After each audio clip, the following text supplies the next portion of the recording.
Penjabat Bupati Aceh Besar Muhammad Iswanto SSTPMM melalui Sekretaris Daerah Kabupaten Aceh Besar Dr. Andes Sulemi MSI memimpin safari Ramadan 1445 Hijriah Pemkab Aceh Besar di Masjid Babu Salam, Kampung Lam Kunyit, Kecamatan Darul Kamal, Aceh Besar pada Senin 18 Maret 2024 malam. Safari Ramadan diawali dengan berbuka puasa bersama dengan masyarakat Lam Kunyit yang dilanjutkan dengan sholat tarawih dan witir berjamaah. Dalam kesempatan itu, Sekda Aceh Besar Sulemi mengajak seluruh masyarakat untuk mengisi Ramadan dengan berbagai amal kebaikan dan diharapkan dapat meramaikan masjid dan menasah untuk melaksanakan sholat wajib 5 waktu serta melaksanakan sholat sunat tarawih dan witir pada bulan Ramadan ini. Selain itu, Sekda Sulemi juga menjawab beberapa pertanyaan yang diajukan sebelumnya oleh Imam Mukim Bilui, baik dari segi pembangunan maupun administrasi. Di safari Ramadan dari pemerintah Kabupaten Aceh Besar, dan mungkin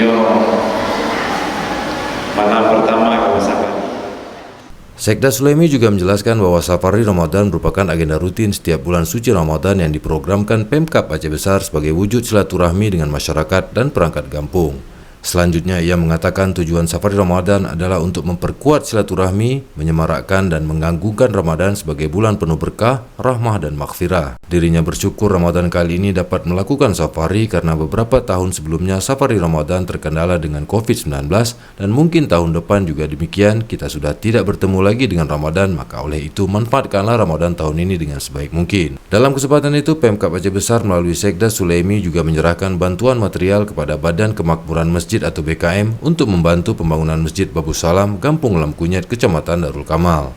Adapun yang bertindak sebagai penceramah pada kegiatan kali ini adalah Tengku Agustiawan Jamal yang menjelaskan berbagai keutamaan dan keistimewaan bulan Ramadan yang sedang dijalani saat ini.